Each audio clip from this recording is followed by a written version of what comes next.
When you are on top level, your fame is spreading in whole your country, you will feel like you was nothing.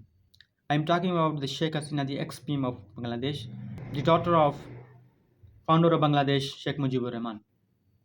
International tribunal court ने ये ऐलान कर दिया है कि शेख हसीना के खिलाफ जो है डेथ सज़ाए मौत का ऐलान कर दिया है कि उन्होंने जो है क्राइम्स अगेंस्ट ह्यूमैनिटी किया है इन 2024 में।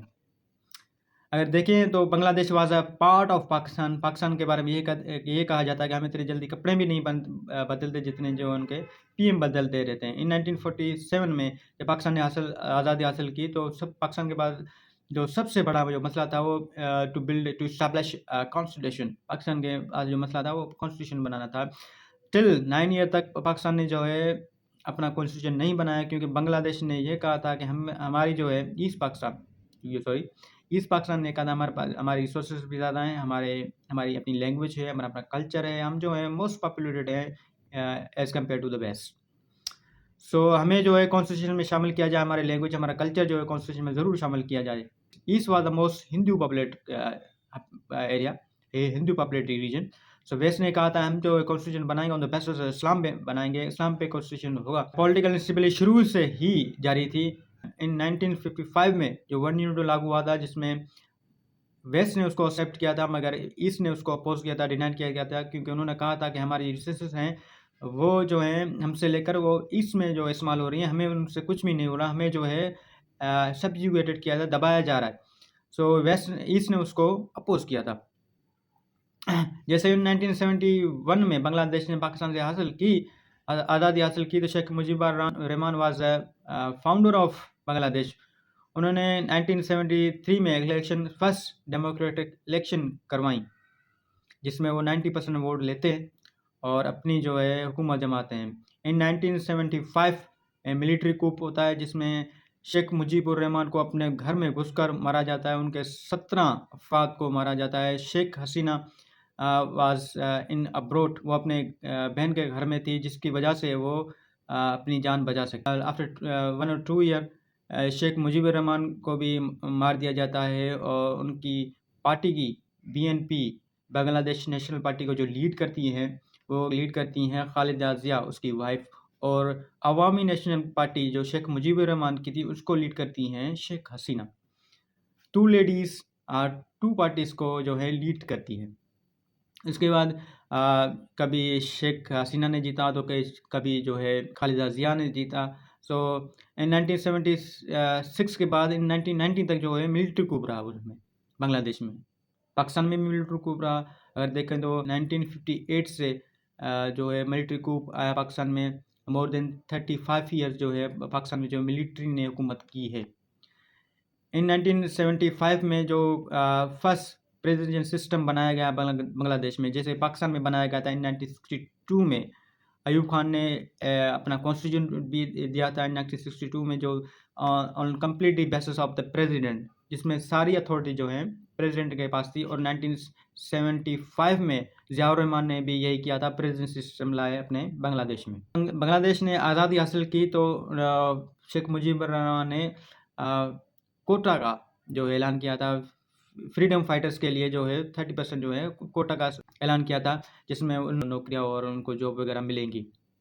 इन रिसेंटली इन 2024 में जो है कोटा सिस्टम के अगेंस्ट जो है प्रोटेस्ट हुआ, वायलेंस हुआ, जिसमें शेख हसीना को जो है अपना वतन छोड़ना पड़ा। वो चली गई जो है इंडिया। 5 अगस्त 2024 को वो इंडिया चली जाती हैं। क्योंकि अगर देखें तो प्रोटेस्ट क्यों हुआ, क्योंकि कोटा सिस्टम को जो है एवरी टेन्योर जो है हसीना उनको बढ़ा रही थी। पहले शेख मुजीबुर रहमान ऐलान किया फ्रीडम फाइटर्स के लिए, फिर शेख हसीना उनके बेटों के लिए ऐलान किया, फिर सेकंड टेन्योर में उन्होंने जो उनके बेटों के लिए जो है 30% जो है कोटा का ऐलान किया। और अभी 2024 में उन्होंने 30% कोटा का ऐलान किया जो फ्रीडम फाइटर के बेटों के लिए। सो प्रोटेस्ट होता है और वायलेंस होता है। शेख हसीना को आउटसाइड किया जाता है और वो जो है फ्ली ओवर कर गई इंडिया, क्योंकि शेख हसीना वाज है प्रो इंडियन, इसलिए वो अभी भी इंडिया में मौजूद हैं। और 2024 में उनके शेख मुजीबुर रहमान की पार्टी को बैन किया गया और उनके जो स्टैट्यू है, बुत्ते हैं, उनको डिस्ट्रॉय कर दिया उनके। सो अभी 17 नवंबर 2025 को जो है उनको सज़ा दी गई है, सज़ाए मौत दी गई है और अभी वो जो हैं इंडिया में शामिल हैं, क्योंकि 2024 में जो डेथ्स हुए थे 1400 से ज़्यादा लोग जो हैं मारे गए थे। क्राइम अगेंस्ट ह्यूमैनिटी का केस उन पे लागू हुआ है और उनको जो सज़ाए मौत दी गई है। उन्होंने अपने इस को डिनाई किया गया, क्योंकि जो प्रोटेस्ट हुआ था शेख हसीना ने कहा दिस वाज पॉलिटिकल मोटिवेटेड। और जो लड़के हैं वो पॉलिटिकल मोटिवेटेड थे और मैं आई एम डिनाई इट। और मैं इस ऐलान को नहीं मानती, क्योंकि जो ऐलान करवाया है वो यूनुस ने करवाया। He is the caretaker of Bangladesh currently. So उन्होंने कहा कि जो इलेक्टेड हुकूमत नहीं है, जो डेमोक्रेटिक हुकूमत नहीं है, वो मेरे खिलाफ ऐसा ऐलान कैसे कर सकती है। सो मैं डिनाई करती हूँ और इस ऐलान को जो है कबूल नहीं करती। सो अभी भी शेख हसीना जो हैं वो इंडिया में मौजूद हैं और इंडिया के अंडर प्रोटेक्शन में वो मौजूद है। So India protecting Sheikh Hasina. India throughout the history जो है बांग्लादेश को सपोर्ट करता है। शेख मुजीबुर रहमान को उन्होंने सपोर्ट किया इन 1971 में, जब शेख मुजीबुर रहमान ने इलेक्शन जीती 1970 की, तो वेस्ट पाकिस्तान ने उनको हुकूमत नहीं देने का ऐलान किया। तो इंडिया ने जो है अपनी मिलिट्री जो है बांग्लादेश में इंटर कर दी और पाकिस्तान को कहा था अगर आप इनको हुकूमत नहीं देंगे तो हम जो है आप पे हमला कर देंगे। पाकिस्तान ने जो है उनको 1971 में जो उनको आज़ादी दे दी।